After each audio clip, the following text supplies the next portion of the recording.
எல்லாருக்கும் வணக்கம். நம்ம ஒரு அம்மன் கோயிலோட திருவிழாவில் மொத்த வீடியோ ஒரு தொகுப்பாக இது. என்னால் முடிஞ்ச வரைக்கும் ஓரளவு வீடியோ நல்லா எடுத்திருக்கேன். திருவிழாவுக்கு வர முடியாதவங்க, வெளிநாட்டில் இருக்கவங்க பார்த்து சந்தோஷப்பட்டுக்குங்க.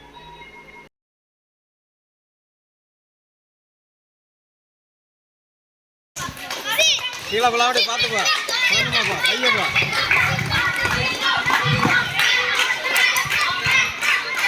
திருப்பி வா வந்து ஸ்பீடாதடா ஒன்றும் செய்யாது.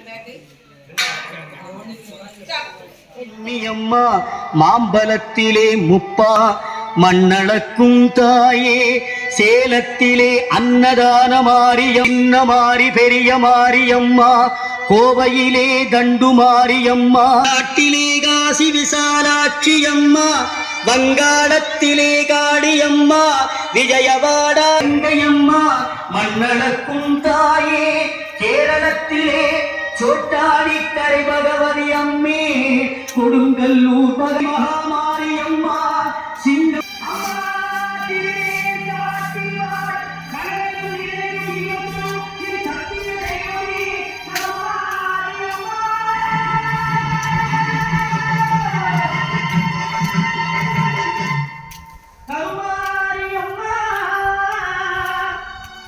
இந்த மகனுடைய குறைகளையும் கவலைகளையும் தீரடியம்மா.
गणगणपते स्वाहा गणगणपते स्वाहा गणगणपते स्वाहा गणगणपते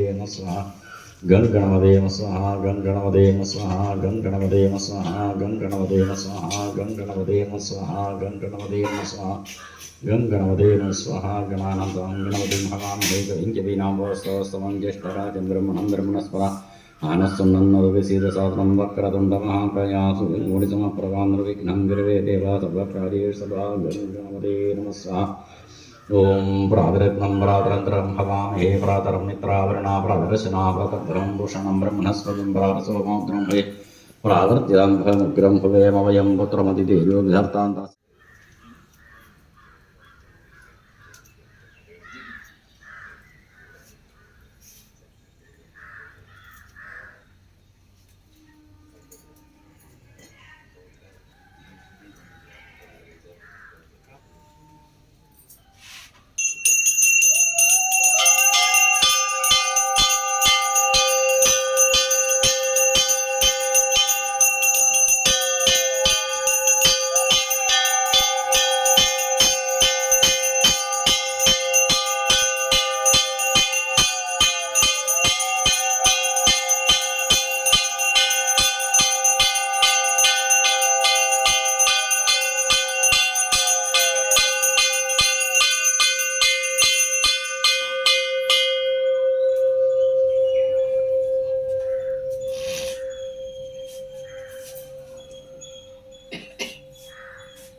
இதே மாதிரி மனுஷனா பிறக்கலாம்.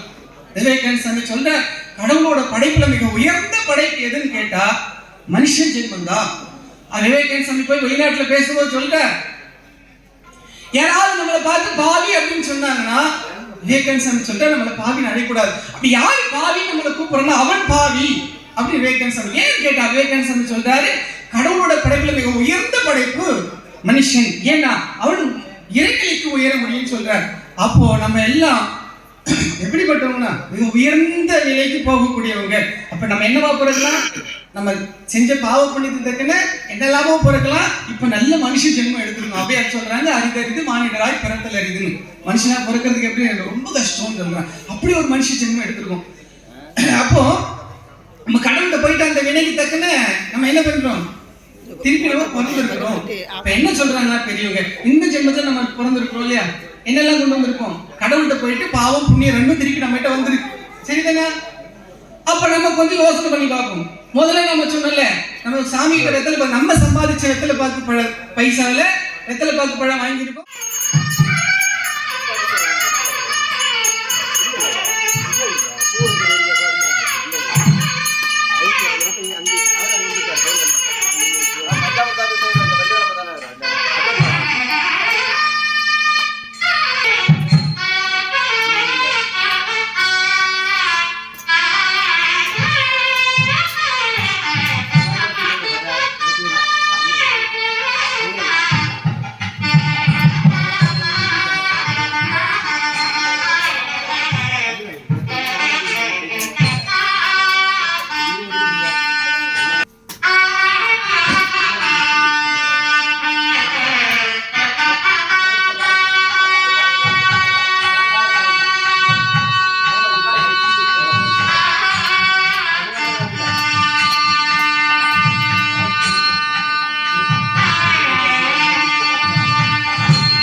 Om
அதில் பீடி பட்டன் கிடக்கும்.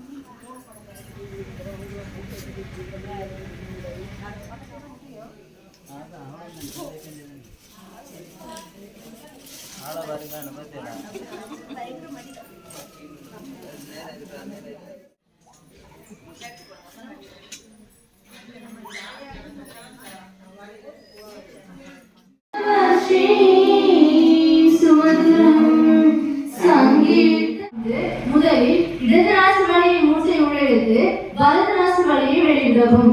பிறகு வலதுநாசி வழியை மூச்சை உள்ளெடுத்து இடதுநாசி வழியாக மூச்சை வெளிவிடவும்.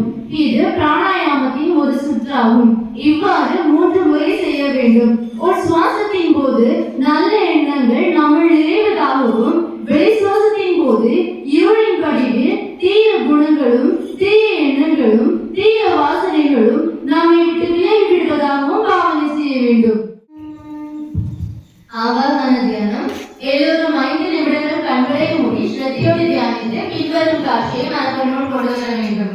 நம்முடைய இயல்பாக கல்விகின்ற இறை சாநித்தியம் ஸ்ரீ லலிதா தேவி சுந்தரி ரூபத்தில் நமது இதய தாமரையில் வீற்றிருப்பதாக எண்ணி பாருங்கள். மகா சக்தியின் ஸ்வரூபத்தை பாதாதி கேசம் கேசாதி பாதம் தெளிவாக காண வேண்டும். லலிதாம்பிகை சிந்தூரம் போல் சிவந்த உடலும் செவ்வரத்தின் போல் நிறமுடைய முகமும் பிரகாசமான தாமரை இதழ் போன்றவும் கண்களும் உடையவராக தோற்றமளிக்கின்றாள். சந்திரன் பிரகாசிக்கும் அனைத்து கீதமும் சிரித்த முகமும் பெருத்த மார்பும் செவ்விய திருவடிகளுடைய அழகு தெய்வமாக காட்சியளிக்கிறாள். அவளது கடல் போன்ற கண்களை கருணை அலைகள் பாய்கின்றது. 4 கைகளை கொண்ட மகா சக்தி லலிதா தேவி சுந்தரி ஒரு கையில் செம்புகளை பூவும், 2வது கையில் கரும்புவிலும், 3வது கையில் பாசமும், 4வது கையில் அங்குசமும் ஏந்தி இந்த பிரபஞ்சத்தில் 14 லோகங்களில் ருத்ரர்களும் விஷ்ணுக்களும் பிரம்மாக்களும் அணிமாதி சக்திகளும் புடைசூழ ஒளி வீற்றிருப்பதை கண்ணார காணுங்கள். நம் இதய கமலத்தில் எழுந்தருளி இருக்கும் பவானி அகம் என்னும் தத்துவமான பாவியுங்கள். இப்போது ஸ்ரீ சக்கரத்தின் நடுவே இருக்கும் முக்கோணத்தின் நடுவில் தங்க சிம்மாசனம் இடப்பட்டுள்ளதாக பாவனை செய்யுங்கள். தங்கள் இதயத்தில் கூட பாவனையுடையவளும் கரும்பு வில் பாசம் அங்குசம் ஆகியவற்றை கலைத்தவளும் எல்லா ஜனங்களையும் மோகிக்க செய்பவளும் சிகப்பு மாலையும் ஆபரணமும் ஆடையும் அணிந்தவளும் ஆகிய லலிதாம்பிகை தான் என்பு ததும்பிய உள்ளத்தோடு நமது லலிதா சகஸ்ரநாம வேள்வியை ஏற்க கருணையோடு அமர்ந்துள்ளாள். நமது உள்ளத்திலே இலை தெரியாத அளவில் பிச்சு செடி பூத்துக் கொள்ளுவதாக கற்பனை செய்யுங்கள். ஒவ்வொரு மந்திரத்தின் முடிவில் ஓம் பராசக்தி நமக என்று சொல்லி தமது இதயத்திலே மலர்ந்துள்ள பக்தி மலர்களை மென்மையாக பறித்து உங்களுக்கு தரப்பட்டுள்ளது அர்ச்சனை அல்லது குங்குமத்தோடு சேர்த்து அம்மையின் சிவந்த பாதங்களிலே அர்ச்சனை செய்யுங்கள். நாராயண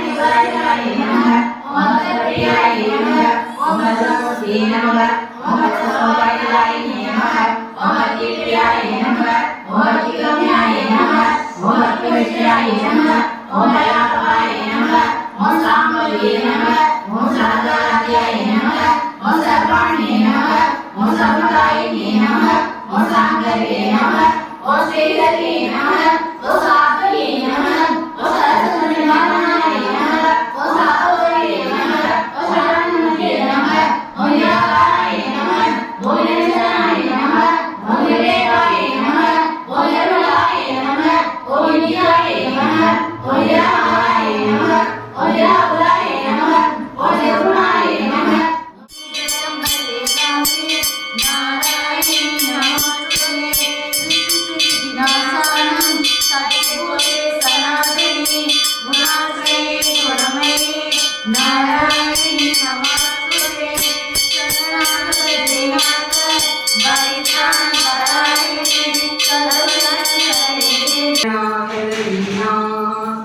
परित्राणपरायणे सर्वस्यां शिवरे देवी नारायणी नमोस्तुते जय नारायणी नमोस्तुते जय नारायणी नमोस्तुते जय नारायणी